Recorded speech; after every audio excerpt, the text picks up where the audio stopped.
And I coordinate Transylvania Executive Education. I have a PhD in environmental politics, and I also teach on the MBA program in different locations around the world: Hong Kong, Singapore, Bahrain, others. And currently, I teach human resources, leadership and organizational change, complexity and network thinking, and research methods. I've published 2 books. I have 1 book submitted that will come out later this year called Rethinking Leadership for a Green World. And I'm about to submit another book called Reconstructing the Network Economy. So that tells you a little bit about my background. And what I'd like to do now is just talk to you a little bit about strategy. So the first thing to say is this is kind of meant to be an interactive session rather than a lecture or something like that.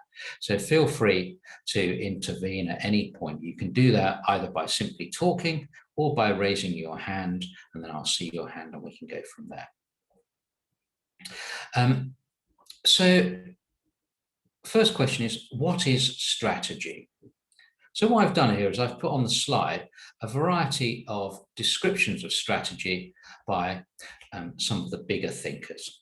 Fundamentally, the first quote says, a plan of action to achieve a long-term goal, often under conditions of uncertainty.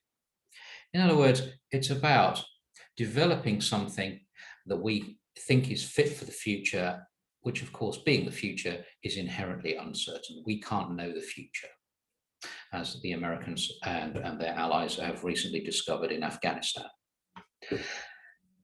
Mintzberg, who's one of the world's big thinkers on strategy, says that strategy is a pattern in a stream of decisions. And that's important because what he's really trying to tell you is that it's actually emergent. It's not necessarily something that is consciously planned. Now, Porter disagrees very significantly in that he thinks it is something planned, and he says it's aimed at differentiating an organization from its competitors in a way that is sustainable in the future. But as I say, Porter's definition of strategy is that it's something quite planned. We'll see some more about that in a few moments. Whatever our definition is, to be meaningful, strategy should be able to focus all parts of an organization upon a consistent approach to creating and capturing value. And that's important because that allows us to think about strategy beyond just business. Because in business, we tend to think of value in terms of money. But in other areas of life, that's not necessarily true. But what we do know about strategy is it needs to connect and bring together the different parts of the organization so that there is a consistent approach to the way that we define, measure, and capture success. So, is there any questions about this slide? No, everybody okay with this? Splendid. No. Sorry, okay. I didn't found the mute button, the unmute button. So looking at Porter, for example, we can see a lot of organizations which their strategy is to copy for periods of time. It may be years, another company. So how is this a strategy or something else? Or so it works. It could be a strategy. It might not be, but it could be. So copying can be a strategy. The problem with copying is copying in itself doesn't demonstrate to me how you're going to capture value from whoever it is you're copying. So you need to, if you're going to copy as a strategy, there needs to be a means to differentiate you from who it is you're copying. Now that differentiator might be just lower price, but it's still a differentiator. There needs to be a reason why the consumer picks you and not whoever it is you're copying. But if we look at China, for example, well, the price, as you said, is the main factor why they are copying, because they can make almost, let's say, maybe 75% of the quality or 50% of the quality, but the consumer is willing to pay less for less quality than to pay more for more quality. And this is something which is working for a lot of Chinese companies. Yes, that's correct. So that what you say makes a lot of sense. They choose to differentiate through price. Now, typically what you find in the case of countries is that countries at relatively low levels of development usually compete and differentiate on price. The cost of labor is one of their big differentiators. But what happens is as they economically develop, they move up the value chain and they need to find new ways of differentiating themselves. The classic example of this is Singapore, which when they gained independence in the 1960s was one of the poorest countries on earth. And Singapore has only about 50 square kilometers of land, has no natural resources, and doesn't even have enough drinking water. And they've moved themselves to one of the 10 largest economies on earth by constantly refreshing how they differentiate themselves. So, for example, when I was teaching there, they were knocking the building down that was next to where we were teaching. And I said to the students, why are they knocking that building down? And they said, oh, it's old. It's completely out of date. It's no longer fit for purpose for the kind of economy that Singapore is. I said, oh, really? When was it built? And they said, I don't know, in the early 1990s. Because that's how fast the way that Singapore's strategy and differentiation is shifting, that the whole infrastructure is being redesigned as part of their approach to global strategy. And that's both an economic and a political strategy. And of course, you see that happening in China too. Okay, so we can conclude that also copying is a strategy for some organizations, right? So you can conclude that copying can be part of a strategy, but copying in itself isn't a strategy if you don't find a way to differentiate the copy. So that's key.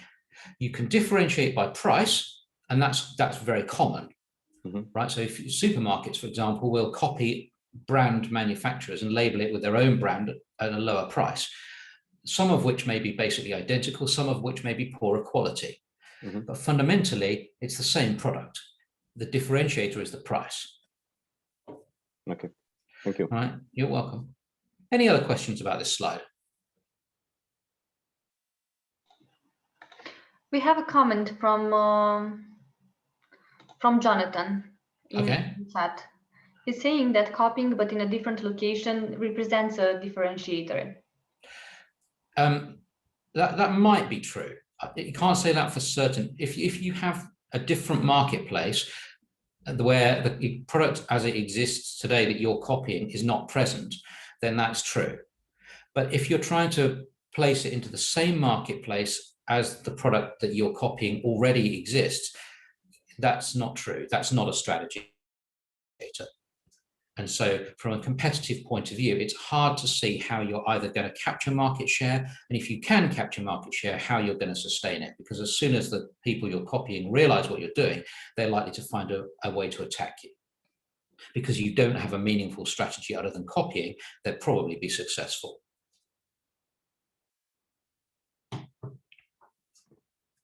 Okay, so is it okay if we move on to the next slide? Yeah. I'm going to take that as a yes.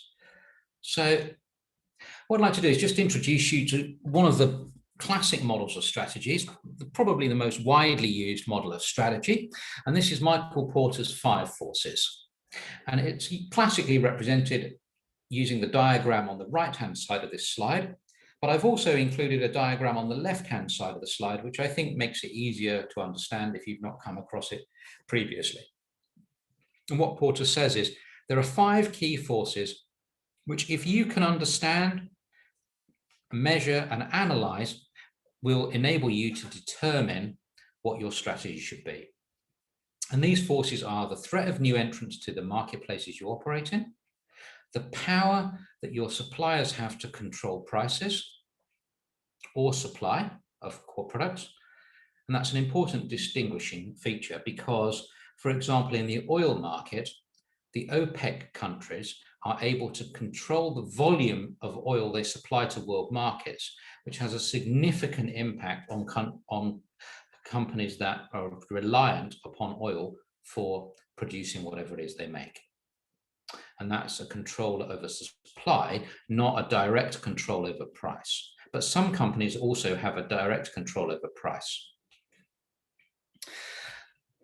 The third force is the internal competition, the level of rivalry that exists within a marketplace. And this varies significantly. So, for example, in what economists call an oligopolistic market, where there naturally tends towards a relatively small number of key players, quite often there is limited rivalry. So, for example, banking tends to be like this, where typically there tend to be somewhere around 4 or 5 key players emerge.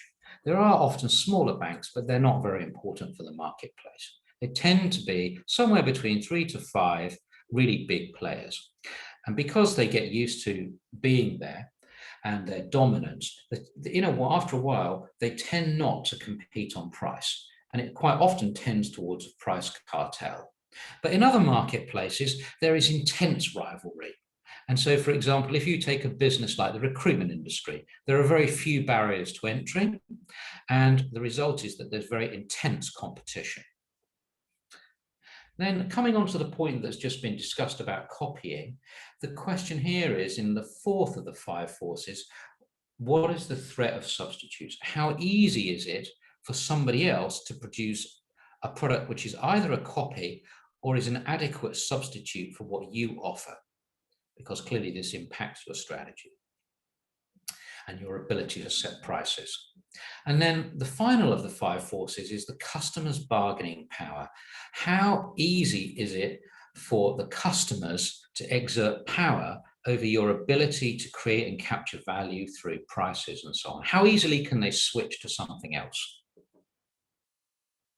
And what Michael Porter says is that all of these forces are inherently measurable with quantitative data that you should go and collect. This data should be analyzed in order to determine the nature of demand, the nature of supply, and that will help you determine a pricing strategy, a supply strategy, and a broader business strategy. So what Michael Porter says is what we first need to really make true use of 5 forces is a thorough understanding of economics. And one of the features of the course that we offer is that it does include an introduction to the key economic models you need in order to make use of tools like 5 forces. Are there any questions about this slide?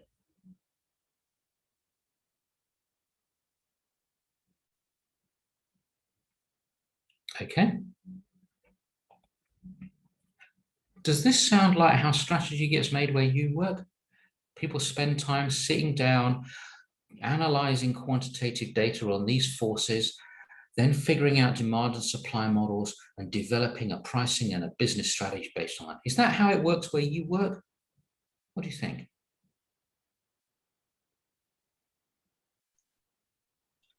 Well, from my experience, it depends a lot on the maturity of the business, because for startups, the analysis doesn't go as thoroughly as, well, maybe sometimes needed.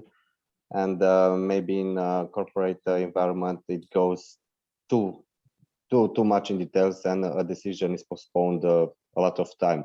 This is the experience which I saw over time. But most of the cases, it is used.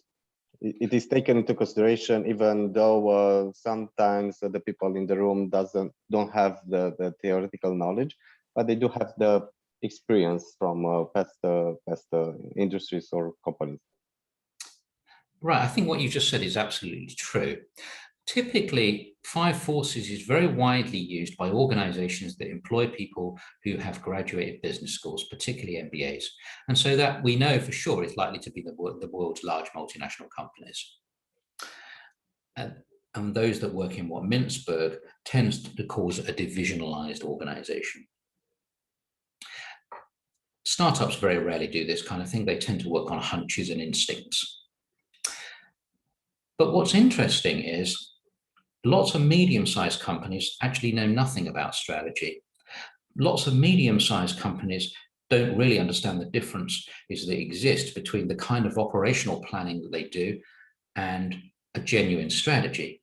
And furthermore, even in large organizations, outside of the headquarters function, you very often find that senior managers actually don't know very much at all about strategy, and they certainly don't know models like 5 forces. I've worked for, I mean, I can think, I've worked for many companies in the last 20 years across the world, and I can tell you that some of the Fortune 10, the 10 largest multinationals in the world, you can go and meet boards of directors at country level. They don't know this stuff. It is quite surprising. Now, you can argue that many executives in organizations in the middle level of an organization, draw on, as you said, their operational experience. They might not know the theories, but they have operational experience. But if you're serious about rolling out models like 5 forces, it's critical that at least at the board level of a country management, there is some knowledge of this. Otherwise, their ability to execute is going to be very poor. So I'm just going to go on to the theory itself, which has come under attack from 2 principal directions, really. One is strategy really an analytical process of planning rooted in quantitative data? Henry Mintzberg, who's the other big guru of strategy, says, no, Michael Porter's wrong. What actually happens is managers have instincts, they try things out, and if they work, they then start developing clever spreadsheets, and they call this strategy. If it doesn't work, they do everything possible to deny responsibility. And this was a strategic error elsewhere in the organization. What he's really trying to get at in his kind of exaggerated form is that strategy is not purely a quantitative or a planning exercise. It involves a good deal of qualitative thinking. And one of the limitations of 5 forces is that it uses historical quantitative data as a means to predict the future. And this is problematic for 2 further reasons. One is it's a top-down model. And because it uses historic data to predict the future, it ignores the entrepreneurial possibilities of completely new things. The other problem with it is that it assumes that everybody will understand the strategy, go, yeah, that's a great idea, we'll do that, we'll change everything. When in the real world, we know that there is very often organizational resistance to new strategies. People don't get it. And even if they do get it, they don't like it. Now, there is a contextual point here too, and that is that there is in the world at this time rising economic complexity and dynamism. And that complexity and dynamism is emerging because of a mixture of technology and globalization. And we see this clearly, this complexity during the pandemic. And the result of that is that using historical data to predict the future is increasingly useless. What happened previous to the pandemic, is that likely to be a predictor of what's going to happen after? What do you think?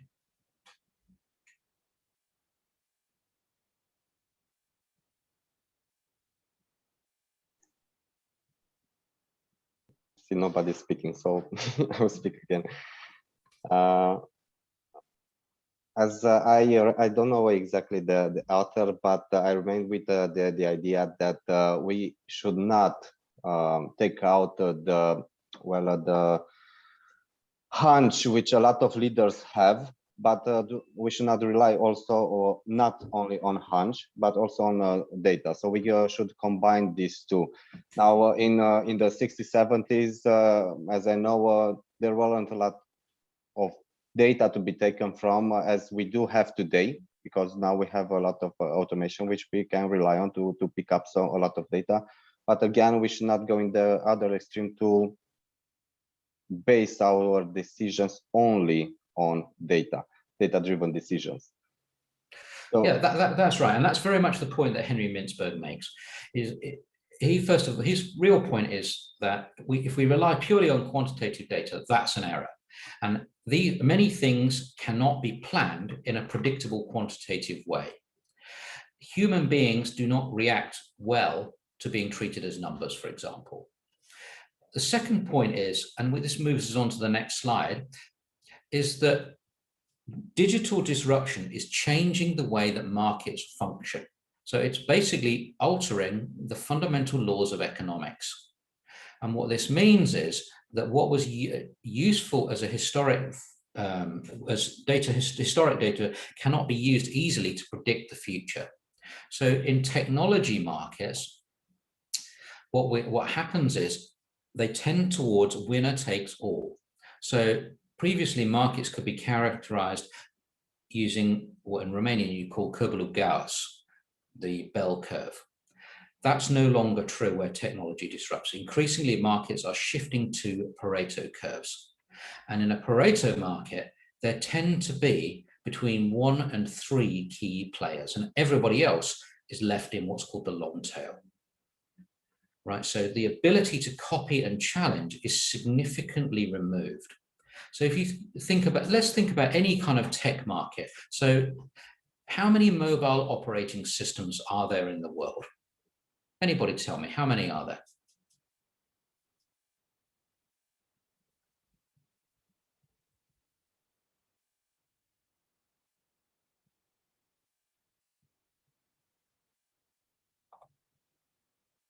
As far as I can tell, there are 2 major ones. There's Apple and Android.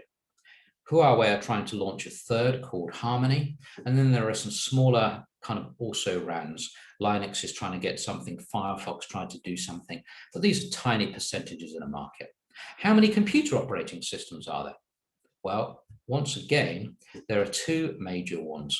And then there's a kind of new one emerging. So there's Apple, there's Microsoft, and then there's the Google system. And in addition, there is the various flavors of Linux, which kind of also runs as well. Incidentally, I'm running Linux now. But what we can say is that where technology disrupts markets, the nature of competition in markets changes significantly. Now, one of the reasons for this is that global markets are now available to anyone. Previously, if you wanted to compete in a marketplace, you competed in your local marketplace, whatever that meant. The idea that a small company of 1 or 2 people could access global marketplaces and sell to consumers globally is a very new idea. But of course, that's changed everything. That's completely revolutionized the way that we do business.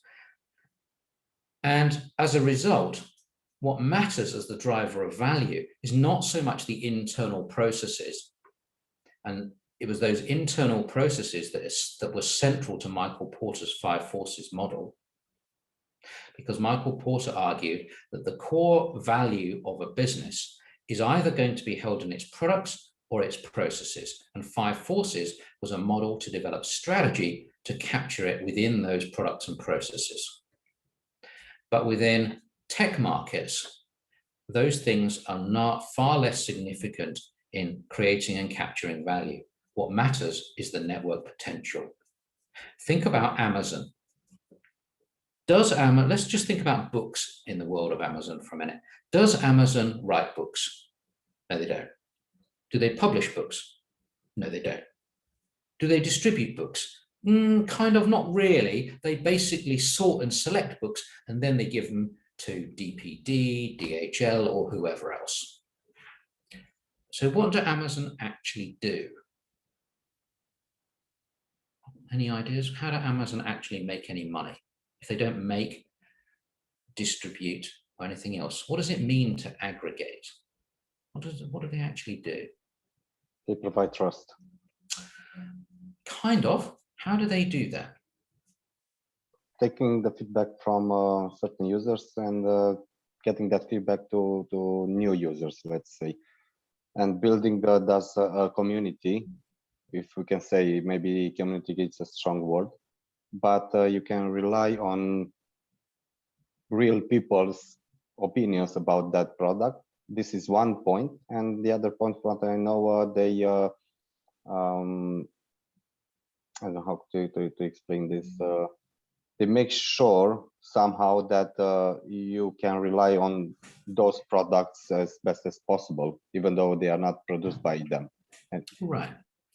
Yeah. So what Amazon do is they create a hub, and that hub connects consumers to producers The reason it works is because of their 5-star rating system, which has completely changed the world and been copied very widely by people like Booking.com and all sorts of others. Fundamentally, that 5-star rating system overcomes the problem of trust, as you rightly say, which in the early days of the internet was a real problem with e-commerce. And the reason we trust is that, as you said, we don't trust Amazon. What we trust is peer review. And if I go on Booking and I'm looking for a hotel, if it scores 9 point something, I trust that. If there's 100 reviews and 9 point something, well, maybe some of them are made up, but the chances of it staying above 9 are pretty low. So this is okay. It sounds like it's going to be good.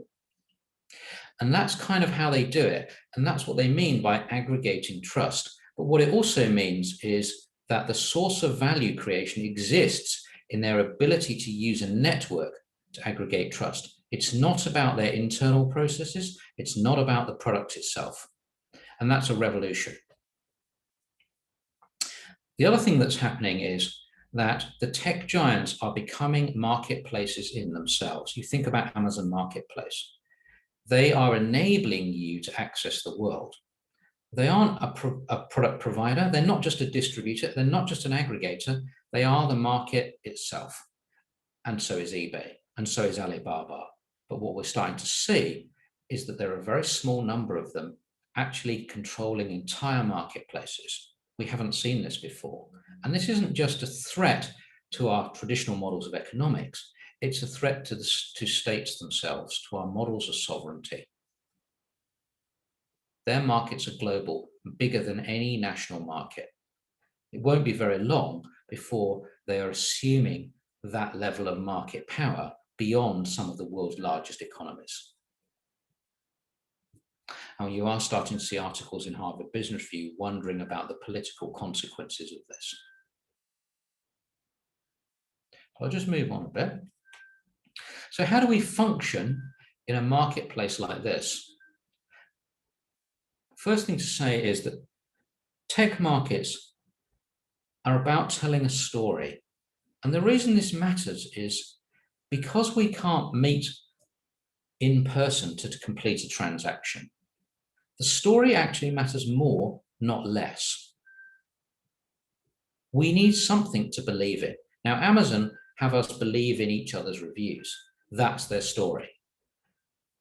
But whatever you do, you need a story that your customers will buy.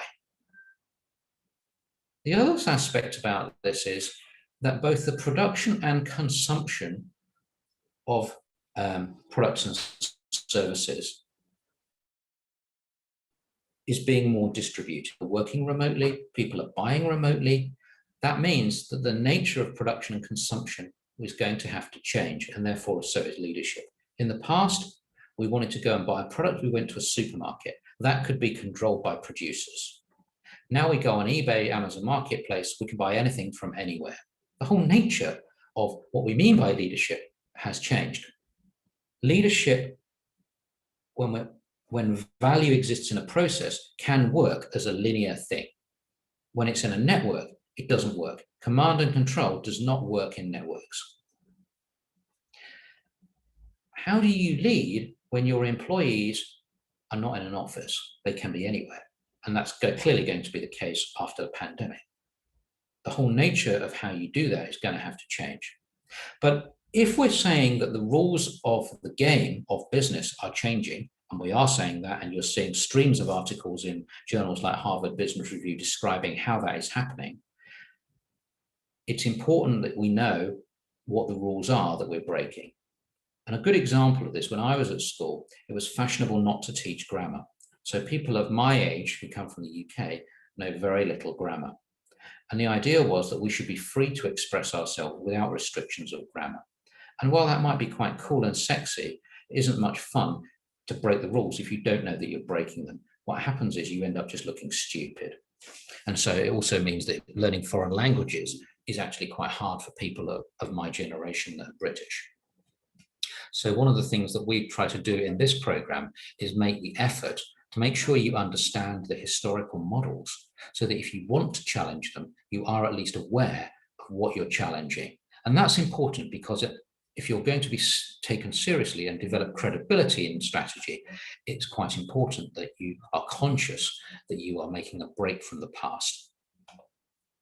So to do this, we need new models. We need to understand the new ways that markets operate, and our program is designed to provide those. And we do that through taking you on a journey through a chronological stream of Harvard Business Review articles that describe from Michael Porter's 5 Forces through the 90s and the noughties, right through to today, how that value creation and capture process has and continues to be adapted according to digital disruption. We'll show you how to use tools like Pestle, the Boston Matrix, mind maps, and so forth.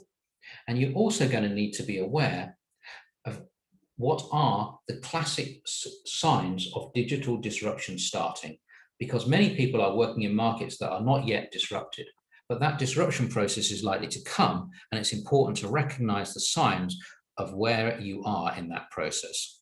And then, of course, what we need to be able to do is to use tools and models to be able to develop strategies that are fit for a network economy where value exists in that network. And that's pretty much what the course that we're offering is really designed to do.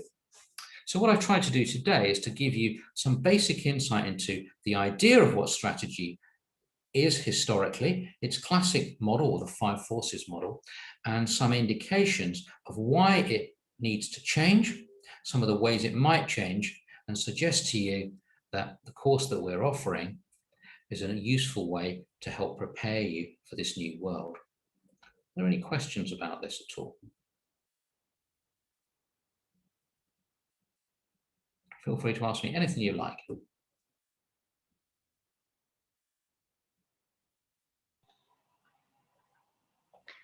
There were some questions that we received from the forum. Yeah. So I can start addressing them, and maybe other participants will like to join. Sure. So one of the questions, what are the strategies for networks to deliver value to the first customer, for example, before they achieve critical mass? Okay, so one of the classic models that we need here is this model called core competencies. And the model basically says that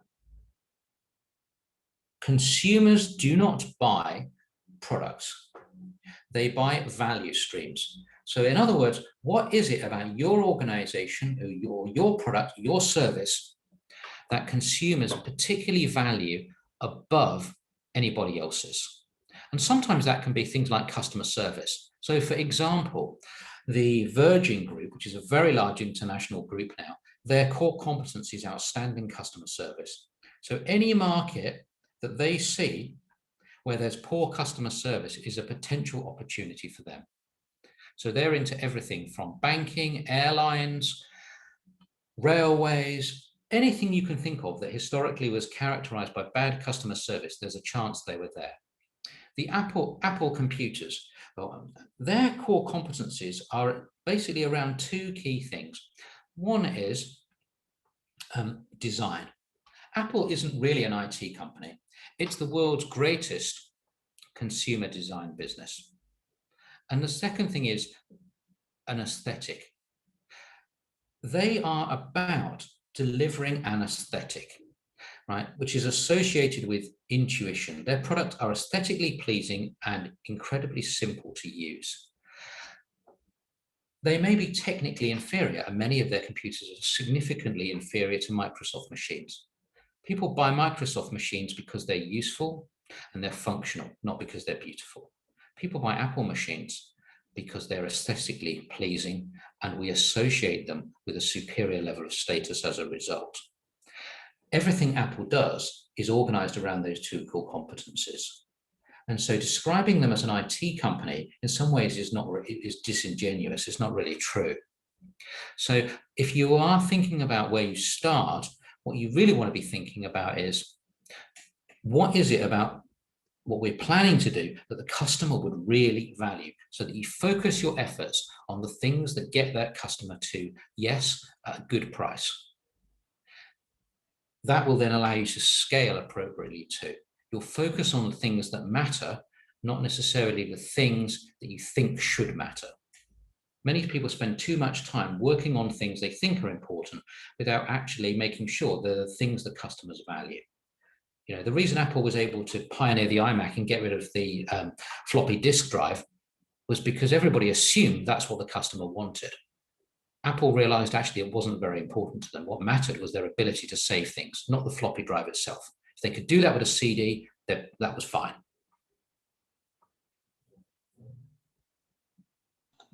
Thank you.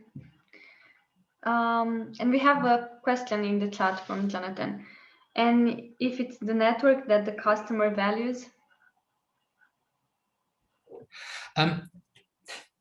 Sometimes the customer values the network, and they value the network really for two main reasons. One is they get what we call reach.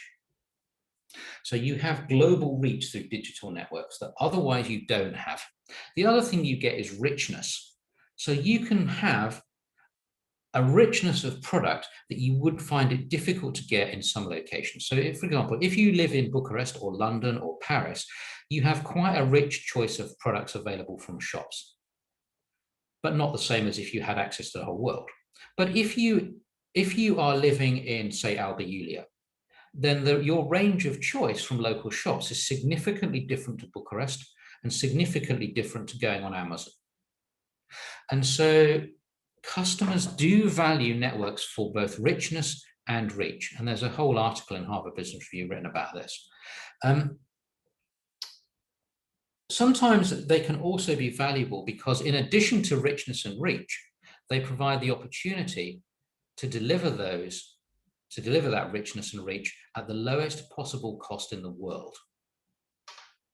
Now, there are certain significant consequences for that, like the fact that that may be delivered by treating people badly, by environmental damage, by all sorts of things. But from a consumer point of view, networks are appealing because they allow you access to the lowest possible cost for pretty much any product you can think of from anywhere in the world.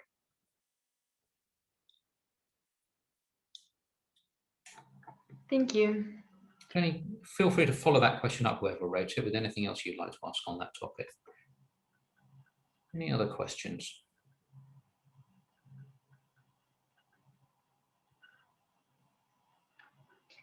We received another question in the form, so yeah, it is okay.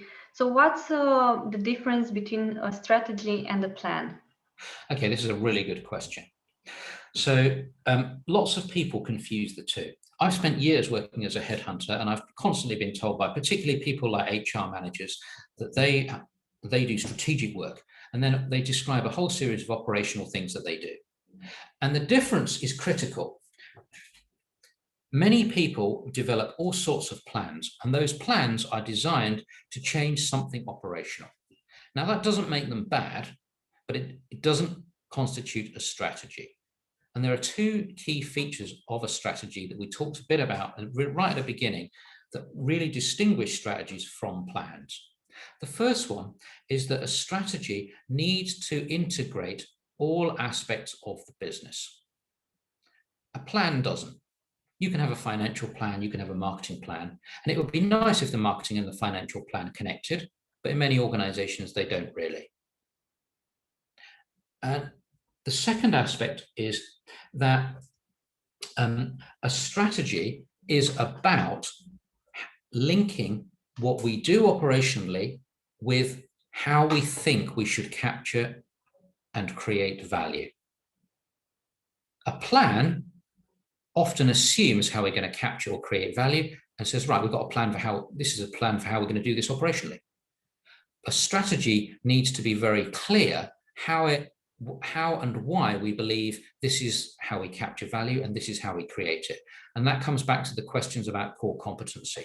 The things that we actually do, many of those things are not the things that customers actually value. If we were developing a strategy, it would be a very sensible strategy to actually question those assumptions and actually think about what is it that the customers really value, because that's where we can capture more. And that's the basis of an operational plan so that we stop doing the things they don't care so much about, or we invest less effort in it.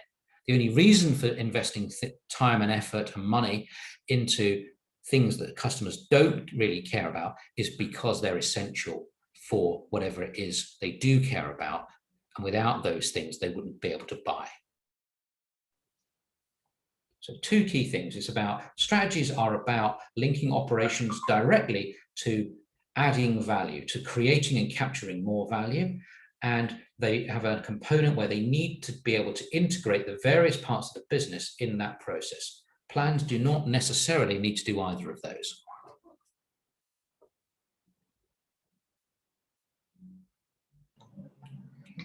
Thank you very much. Any other questions that anybody has they would like to ask, either about things we've talked about today, or perhaps you'd like to ask questions about the course?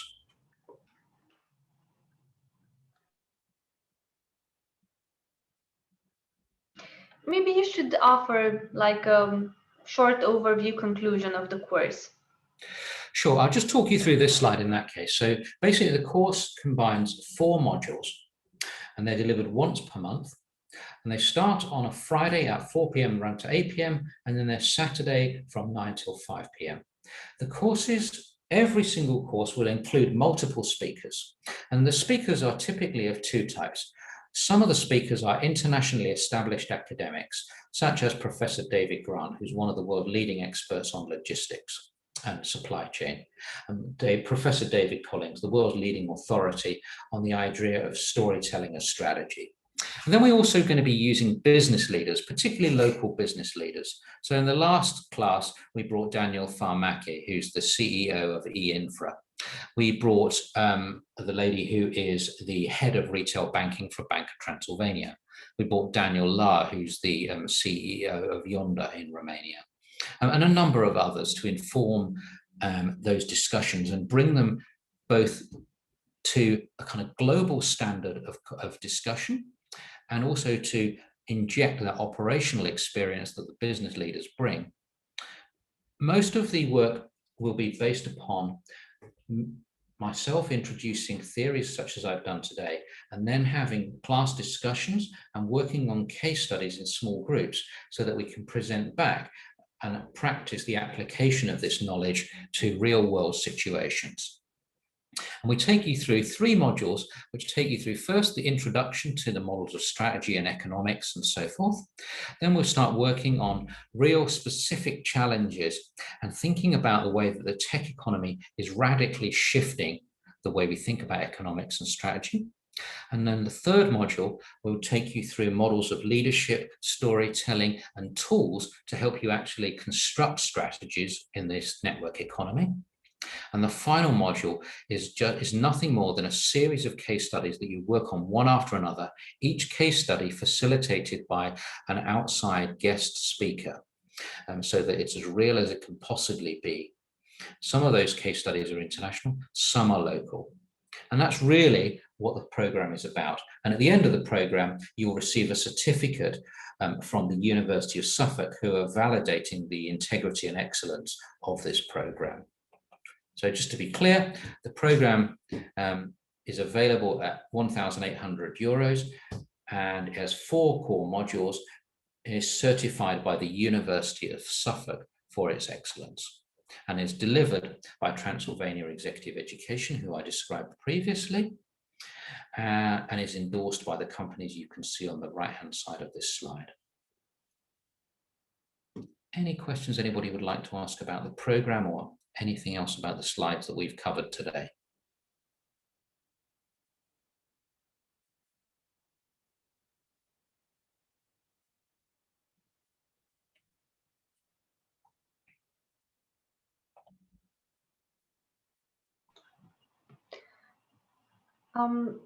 I think there is a question. I received it via WhatsApp, so I can address it. Sure. It's fine.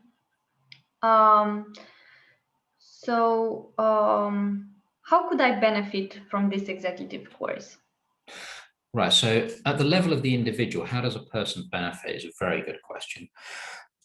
You're going to benefit really in 2 ways, primarily. One is your ability to focus your effort on activities which directly affect the value potential of your organization will be significantly improved. The second aspect is that the way that more senior managers are likely to look at you based upon the questions you ask, the way you present your proposals for improving, changing, launching things will be significantly improved. In other words, what I'm saying to you is, if you're serious about fast forwarding your career, understanding how strategy works and understanding it in the context of digital disruption is absolutely key. And although this costs money, I would suggest to you that my experience tells me that this is an investment, not a cost, and that you are very likely to make this money back in a very short time. Our experience from people who did the first class was that the feedback was really, really outstanding, and that most people believed that they would make their money back within 12 months, based upon the likely pay rises that they were to get, the responsibilities they were to get, or alternatively, the additional income they would be able to generate for the organizations that they were owning. In either case, whether you're an employee or you are an entrepreneur, the benefits from taking part in this, I would suggest to you, significantly outweigh the costs. And one of the sort of hidden features of, I guess, T rather than this program is that we are in the business of developing a community. We're not here just for a course. So people that take part in a course, or those that have taken part in the MBA, and I see that there's many of those in the room today, can verify that once they've completed the program, we remain a supporting asset, and they can come to us. We can connect them to academics, to speakers, to other students, and we can often answer questions ourselves to give them resources that enable them to accept new projects, think about and analyze potential and opportunities so that they can flourish in their careers. We remain here to support them throughout their career. This isn't just a transaction. We like to think of what we do as more of a transformational relationship. So, long answer to a fairly short question. Hi. Hi. Hello. I'm Radesh. I fully acknowledge with you, Andy. Thank you.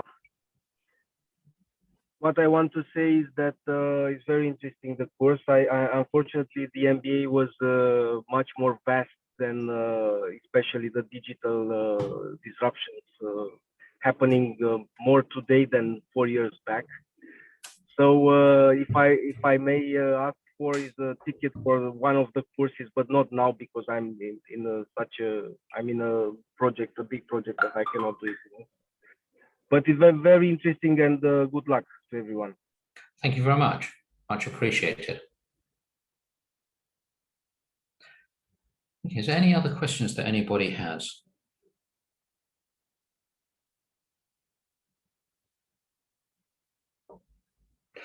Okay, well, look, thank you very much for your time. I hope you found this useful. If people have further questions, they can always contact us by email. And if you do have an interest in registering to the program, you still have time. There still are a number of places available. The last course was sold out completely, so please don't leave it to the last minute.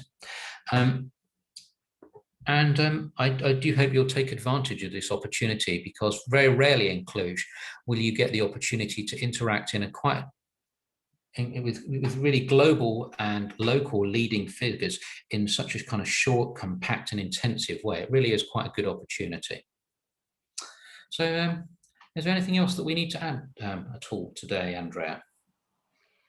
I think we covered the most important aspects and what we wanted to share with the community. So thank you very much for all the participants, and thank you for having the strategy lunch together. Please contact us if you have any other questions. There are some phone numbers and email addresses, and myself and my colleagues will be more than happy to answer to your questions regarding this short program, but also other aspects related to our activities. So feel confident to contact us. Okay, well, look, thanks very much. Enjoy the rest of your day, and I hope to see some of you in the classroom in September. Thank you all, and thank you for your messages on the chat. It's very nice. So Okay. Bye-bye. thank you and bye. Thank you. Bye. Thank you. Bye.